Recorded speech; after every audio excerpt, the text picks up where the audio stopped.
Welcome to Discover Your Brilliance, the podcast that helps you unlock your potential and ignite the spark within.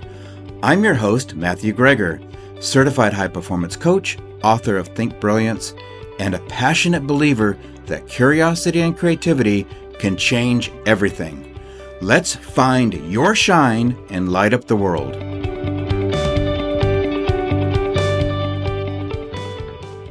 Hi, welcome to Discover Your Brilliance, the podcast where we explore the power of curiosity and creativity to unlock your potential and ignite your unique brilliance. I'm your host, Matthew Greger, and today we're diving into a topic that's not just important, it's transformative, and that's creative expression.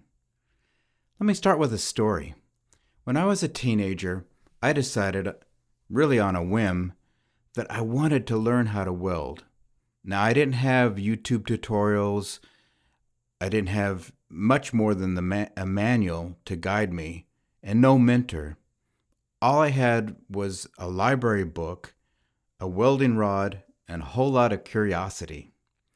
The first time I tried, it was a disaster. My welds were weak, brittle, and they fell apart the moment I tested them. They just weren't good. I remember staring at the mess I made thinking, what am I doing? Am I not cut out for this? But then something clicked. I realized that failure wasn't the end, it was just part of the process.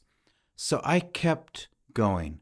I experimented with angles, adjusting the grip, and practiced holding the rod steady to create that perfect arc. Each attempt taught me something new, and I slowly, painfully slowly, I started to see progress. But here's the thing, it wasn't just about learning a skill, it was about learning how to think differently.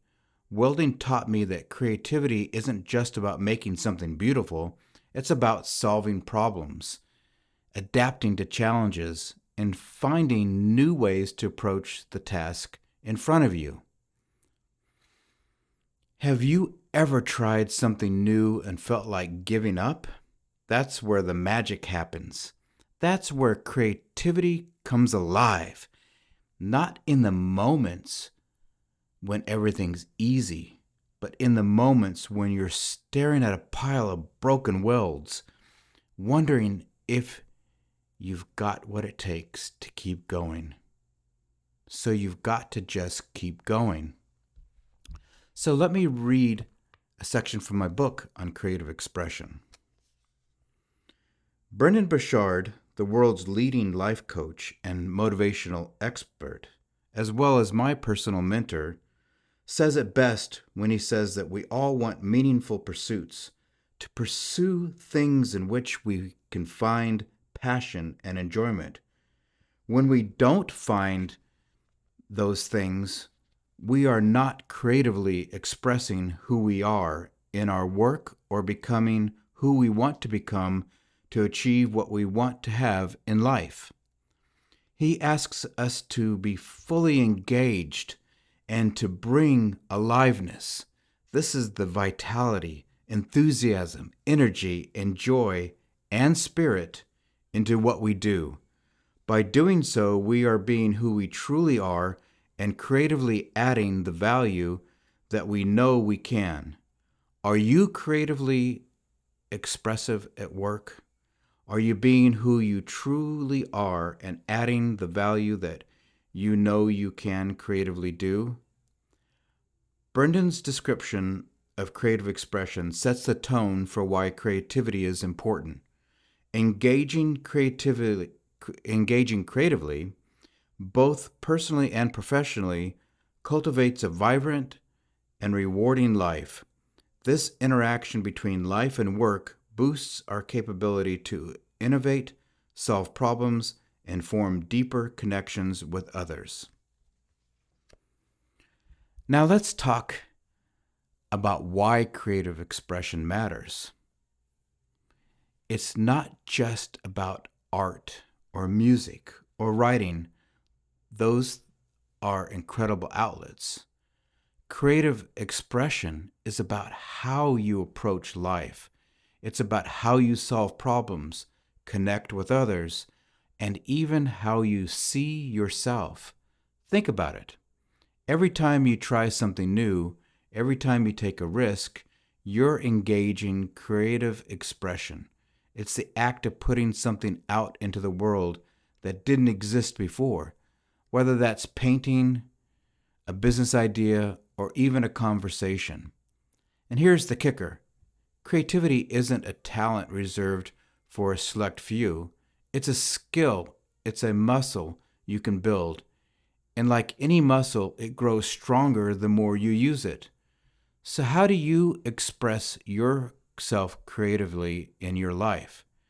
Maybe it's through your work, your hobbies, or even the way you solve everyday problems. Take a moment to reflect on that. It could be the way that you make your bed. It could be the way that you cook. You are expressing yourself creatively when you do those things. And you learn something new every time you do that can be applied in different areas of your life. Now I know what you might be thinking. Matthew, that sounds great, but I'm not a creative person. And to that I say nonsense. Creativity isn't about being the next Picasso or Shakespeare or the next master chef. It's about curiosity. It's about asking, what if? What if I tried this?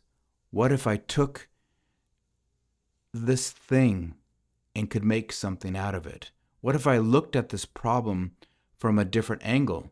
What if I gave myself permission to explore, even if I didn't know where it would lead? In my book, Think Brilliance, I talk about the power of curiosity and creativity to solve problems and discover new ideas. And one of the key takeaways of this is you don't have to have all the answers. You just have to be willing to ask the questions. Questions are one of my favorite things. I know it can even drive my family, the people I work with all the questions that I ask. So let's talk about the barriers to creativity. Because let's face it, there are plenty. Fear of criticism, perfectionism, self-doubt. These are the voices in our heads that say, you're not good enough, or why even bother? But here's the truth. Those voices are liars. Creativity isn't about being perfect. It's about being brave. It's about showing up when you're scared and saying, I'm going to try anyways. One way to achieve these barriers is to start small. I mean, really start small. Commit to just 10 minutes a day of creative exploration. It could be journaling, doodling, brainstorming ideas, whatever feels right for you. And remember, it doesn't have to be perfect. In fact, it shouldn't be. Creativity thrives in the messy middle, meaning you don't need to be a mess, but the messy middle is just trying to figure it out. When you're in that middle of trying to find the flow state, when you're trying to find the way to move forward. Here's another tip. Surround yourself with inspiration. That could be reading books, visiting art galleries, taking a walk in nature, watching your favorite cooking show, learning about gardening, taking a garden tour. Just look at the gardenconservancy.org and you might find a garden tour in your area. Those inspire me greatly. Fill your mind with beauty and wonder and watch how it sparks your own creativity. So what's one small step you can take today to express your creativity? All right, let's shift gears and talk about the ripple effect of creativity. Because when you express your creativity, it doesn't just impact you, it impacts everyone around you. Think about the last time someone shared something creative with you. Maybe it was a story, a piece of art, or a fantastic meal, or even just an idea. How did it make you feel? Inspired? Connected? Seen? That's the power of creative expression. It creates connections. It fosters empathy. It inspires others to tap into their own creativity. Leaders who embrace this, who encourage creativity in their teams, don't just drive innovation, they create cultures of brilliance. So let me ask you, how can your creative expression create a ripple effect in your community? As we wrap up today's episode, I want to leave you with this thought. Creativity isn't just about what you create. It's about who you become in that process of creating. So go out there, be curious, be bold, and most importantly, be you. Thank you for joining me on Discover Your Brilliance.